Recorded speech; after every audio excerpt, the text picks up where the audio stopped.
Yan, hello mga guys, this is Kuya Mike TV at samahan nyo na naman ako nasagutan itong EPS topic sample exam number 223. Yan guys, una sa lahat, nagpapasalamat ako sa lahat ng sumuporta sa akin, sa lahat ng nanood ng aking video at nag-like and nag-heart react and nag-follow. Yan, maraming salamat sa inyo guys.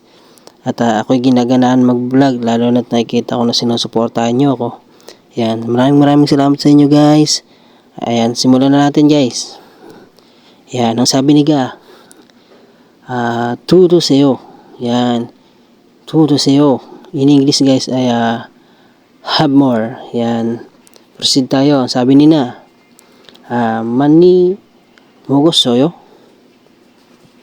Yan, blank, ika, puryoso, tumugurso, opsoyo. Yan. Sabi niya guys, in English guys, I had a lot.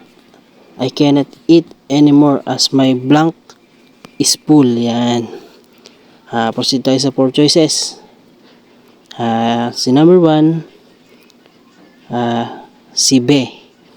P, in English niyan ay stomach. Yan. Dito naman si number 2. Ay si Pal. Si Pal, in English guys, put. Yan, put. Si Pal, in English ay put. Dito naman sa number 3 ay si Nun. Si Nun guys, in English niyan ay ice. Ice yan. Dito naman tayo kay number 4. Si number 4 guys ay si Ip. Si Ip guys, in English niyan guys, mouth. Yan, mouth. Ayan guys, ulitin natin yung tanong todo sa'yo. Ayan, in English, have more. Sabi nila, ay mani mo gusto yo, blank. Iga poryoso to buguso opsoyo. Yan, in English guys, I had a lot. I cannot eat anymore as my blank is full. So palagay nyo guys, anong tamang sagot dyan? Tama.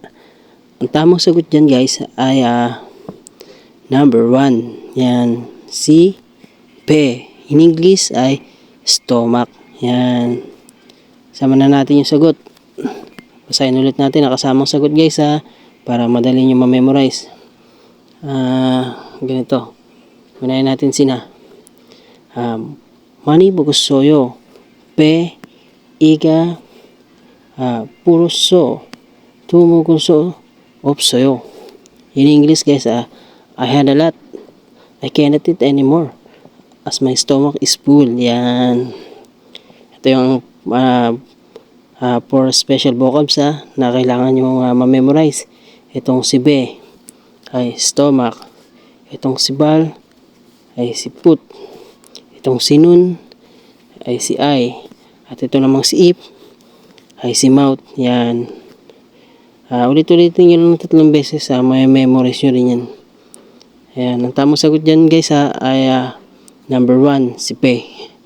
Ayan guys, sana nakatulong maraming salamat sa inyo. Kamsahamnida. Yan. Ito yung for vocabs huwag niyong kalilimutan. Importante yan. Si P, si Pal, si Nun, at saka si Ip. Part of the body.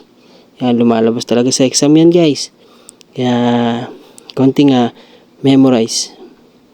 Huwag nyo lang stressin yung sarili nyo. Kaya niyan. Kamsahamnida.